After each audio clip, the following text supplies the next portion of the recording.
A Saracist officer patrols the park. He spots Chuck Norris sitting on a bench and demands that he leaves, claiming he doesn't belong. When Chuck Norris refuses, the officer wings his baton, striking him on the back. Little does he know that he's messed with the wrong person. And now he's about to learn a hard lesson. Subscribe and like this video to see how the story unfolds.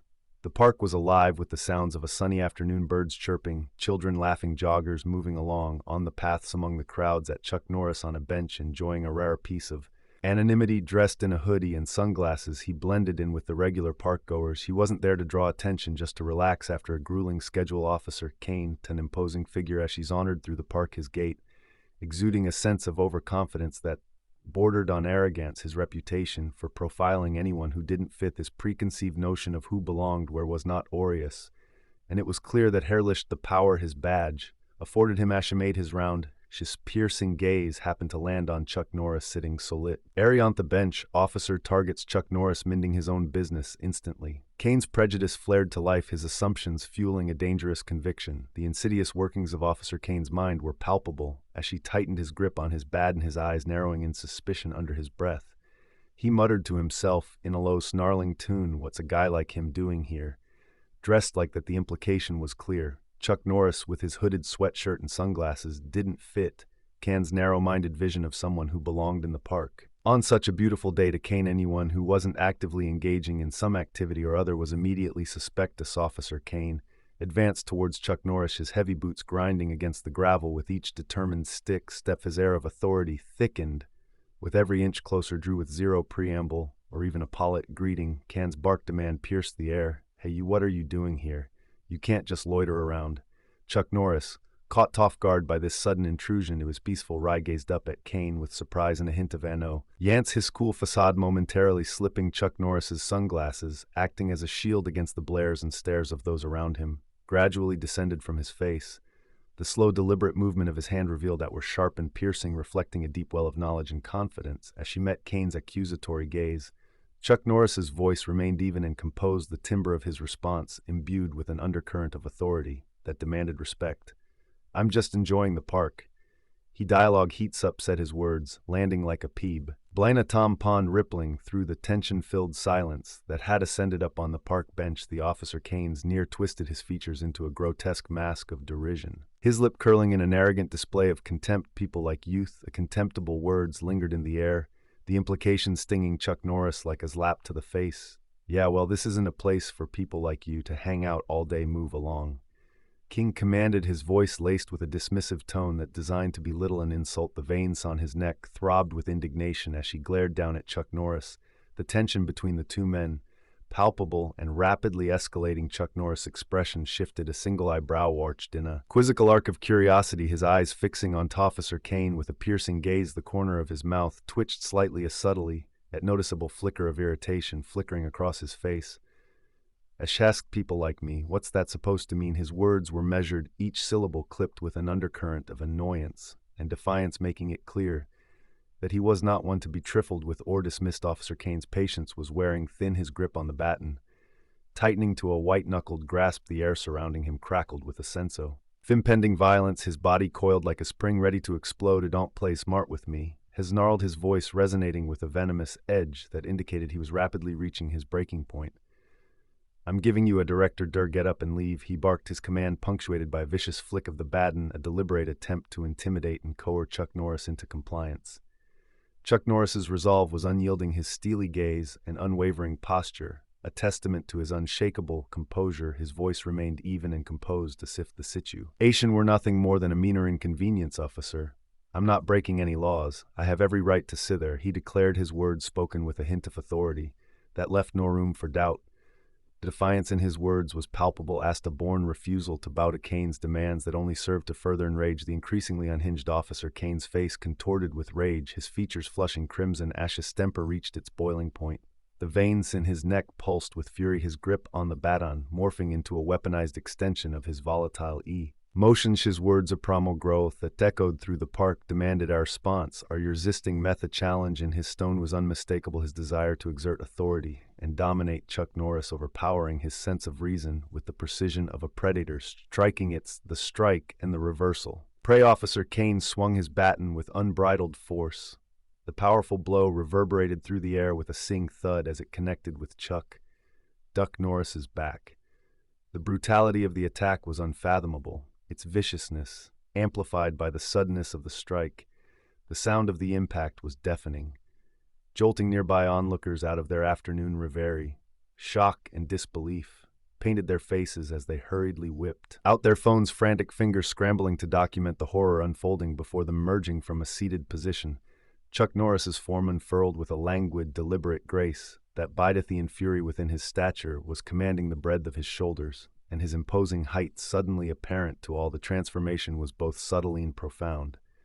The change in his expression marked by a measured shift from his previous serene composure to a controlled fury, his dark gaze now tinged with steely resolve fixed upon Officer Kane with an intensity that radiated danger. The coiled energy in his body, a testament to his legendary physical prowess. Chuck Norris's words, when with deliberate intent, each syllable dripping with menace, his voice, a loud growl simmering with restrained power, carried an unmistakable message. Big mistake. The quiet fury in his tone was chilling, his composure transforming into a cold, calculating focus. His hands clenched into fists, veins bulging as his muscles tensed in preparation for what was to come. Officer Kane, the aggressor, now found himself face to face with an adversary whose formidable size and lethal skills could spell his ruin. His arrogance was palpable, his smirk a twisted caricature of contempt, as she underestimated the danger he now faced. Unaware of the volatile power coiled within Chuck Norris, he coughed dismissively, his words laced with mocking disdain. "Yeah, what are you going to do about it, tough guy?" He jeered, his tone condescending and derisive. His ignorance was staggering, as if he believed that his badge and Baton could shield him from the consequences of his actions. Chuck Norris's silent the face of Kane's provocation was pregnant with anticipation, the air crackling with a sense of imminent retribution. Taking a deliberate step forward, his movement exuding a regal bearing, Chuck Norris on Kane's personal space, his presence now a physical embodiment of the looming threat. "The pose, do you think that badge gives you the right to hurt people?" For no reason, Chuck Norris spoke, his voice of powerful resonance that carried a palpable weight of indignation and fury. The words were a condemnation of Kane's actions, a scathing indictment of his abusive power. As Kane once again unleashed his Baton in a wild swing, his rage-fueled movements self and untrained. Chuck Norris's skills as a martial artist sprang into action with lethal efficiency. With one lightning-fast motion, has snatched the Baton from the air, his hand moving with supernatural quickness to intercept the attack. The crowd's collective gasp of astonishment was drowned out by the clatter of the Baton as it was swiftly tossed aside. Chuck Norris's deft maneuver showcasing a level of skill that defied belief to whirring over Kane. The gulf hair abilities now starkly evident, Chuck Norris's voice boomed with a chilling authority. "I'm giving you a warning," he growled, the gravity of his words carrying the weight of an ultimatum. "You don't want to take this any further," he cautioned, his words resonating with a quiet, dangerous finality. Chuck Norris's eyes were now cold, the intensity of his glare transformed into a chilling promise of retribution should Kane continue his assault. Kane's folly was unmistakable, his hubris clouding his judgment as she hurled himself at Chuck Norris like a wounded animal.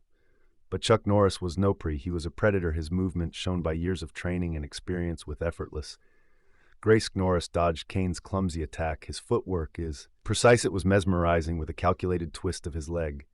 Chuck Norris caught Kane's foot mid-strike, tripping him and sending him tumbling face first into the dew-kissed grass.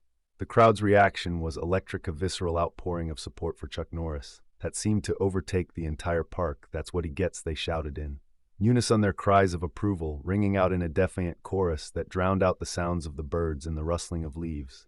Their enthusiasm was infectious, a joyous celebration of justice finally being served, their admiration for Chuck Norris reaching fever pitch. Chuck Norris stood unfazed by the cheers, his focus now entirely on the disgraced officer groaning on the ground. Kane's embarrassment was short-lived, however, as she clambered back to his feet with renewed aggression. His humiliation only fueled his rage and impetuous fury that burned like a flame within him. But just as she turned to renew his assault on Chuck Norris, more officers materialized, their footsteps thundering across the grass as they raced to the scene of the altercation. The sight of Chuck Norris towering over the disc Kane struck them with a paralyzing disbelief, their minds struggling to comprehend the identity of the man who had so police arrive. Kane Sarkoning effortlessly subdued their colleague. The moment of recognition was almost comical in its absurdity.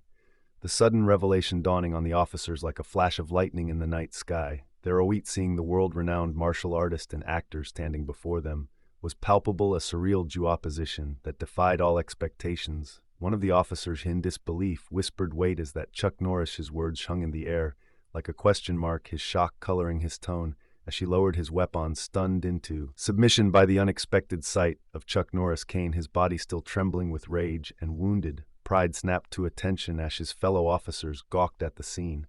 Before them, their exchange that would have been comical if not for the gravity of the situation, was marked by Kane's bewilderment as she tried to make sense of the situation. He barked, the belligerent his voice, unable to mask his confusion as she tried to comprehend the enormity of the situation, his gaze flitting from his fellow officers to Chuck Norris with growing apprehension. On taking charge of the situation, the second officer stepped forward with an air of authority, his demeanor markedly different from that of his colleague. His voice, now tinged with a professional politeness, conveyed a tone of difference as she addressed Chuck Norris with respect. "Missa Norris," she began, his words almost reverent, "are you okay? Wouldn't know you were here." His posture was one of utmost courtesy. The realization that he stood before a living legend not lost on him. Kane's disbelief grew, his features transforming into a twisted caricature of incredulity as she absorbed the information. "What?"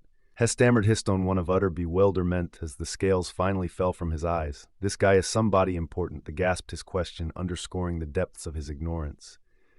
The situation, which had once seemed to favor Kane, was rapidly shifting against them as Chuck Norris's identity revealed itself, the entire incident now looking like a colossal judgment on Kane's part. The second officer's, at Kane's obstinate arrogance, turned his G upon him with a look of pure searing scorn. "You're not just important," the growled, his voice crackling with anger. "Urge Coney of the most respected figures in the country. A man who has captured the hearts and minds of millions, and you in your infinite ignorance assaulted him." His eyes blazed with the raw intensity of righteous indignation, his tone dripping with condemnation and disdain as she stood by Chuck Norris' side, a loyal ally in the face of Kane's reckless behavior. Kane's swagger and arrogance crumbled like a house of cards, his bravado giving way to a flood of panic as the full weight of his transgression dawned upon him. "I didn't know," he stammered, his words faltering as he attempted to salvage the situation, his demeanor now a far cry from the brashness that had fueled his actions just moments before. He swallowed hard, his hands fidgeting by his sides as she desperately sought a way out of the predicament he had created. Chuck Norris, his composure never wavering, interjected with a voice that was as sharp and resolute as a blade. "You didn't care to know," he said, his words cutting through the silence with unsparing clarity. "You judged me based on my appearance, on a preconceived idea of who you thought I was, and added that as justification.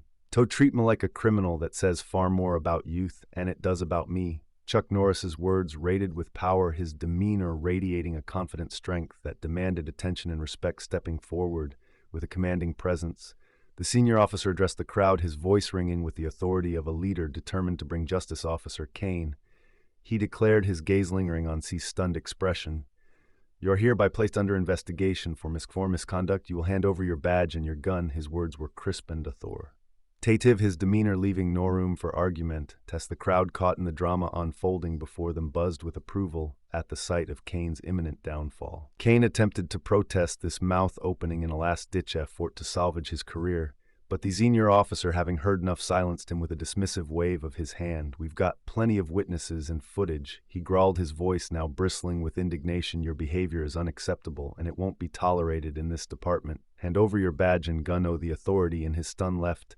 Kane with no choice but to comply, his defiance wilting under the onslaught of his superior scathing rebuke, as Kane was ushered away in disgrace, escorted by his fellow officers. The crowd erupted into a thunderous ovation, their cheers cascading through the marketplace like a wave of jubilation. In the midst of this impromptu celebration, Chuck Norris turned to face the crowd, his expression a mixture of humility and gratitude. "Addressed the people of the town. Thank you for your support," began, his voice resonant with genuine appreciation. Chuck Norris addresses the crowd.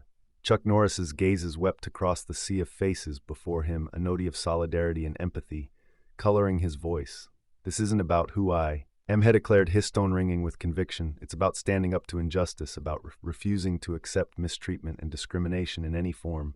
Noon celebrity or not deserves to be treated the way Officer Kane treated me today. It's up to all of us together to demand better, to hold those who abuse their power accountable."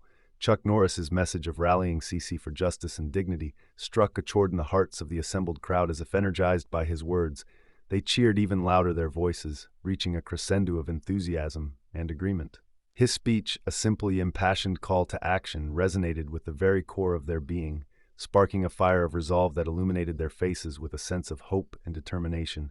As Chuck Norris made his way through the crowd, his steps, purposeful and dignified, a young boy broke through the throng of spectators, a notebook clutched tightly in his small hand. His eyes shone with a childlike wonder, the adoration for his hero written plainly on his face. "Can I get a young fan's day is made. Your autograph, Miss Norris," hesked his voice, trembling with excitement, and a wee Chuck Norris, his expression softening at the sight of the boy, nodded with a warm smile, kneeling down to sign the notebook with a genuine smile that radiated kindness and warmth. Chuck Norris knelt down to meet the young boy's gaze, his towering frame becoming aged, approachable presence. "Of course, buddy," he said, his voice filled with a gentle affection that put the child instantly at ease. "What's your name?" Chuck Norris's simple question, asked with a sincerity that belied his celebrity status, melted away the barriers between them, creating an intimate moment of connection that transcended their differences in age and stature. As the boy looked on with unbridled excitement, Chuck Norris's pendants across the notebook, creating a keepsake that would surely be treasured for years to come. In that moment, the boy's mother stepped forward, her gratitude palpable in her voice. "Thank you for standing up today," she said, her words tinged with a powerful sense of relief. "You've made a difference, not just for my son, but for everyone who witnessed what you did today. Thank you." Here you shone with a blend of appreciation and admiration, her gratitude to Chuck Norris's heroic deeds. Chuck Norris acknowledged the mother's gratitude with a nod, his expression conveying a deep understanding of his responsibility as a hero, a leader, and a role model. "It's not just about standing up for yourself," affirmed his words, carrying the weight of his convictions. "It's about standing up for everyone, about ensuring that justice and dignity are upheld. For all, that's what being a hero is truly about." With those words, Chuck Norris turned away, the golden rays of the setting sun illuminating his powerful form. She walked off into the distance.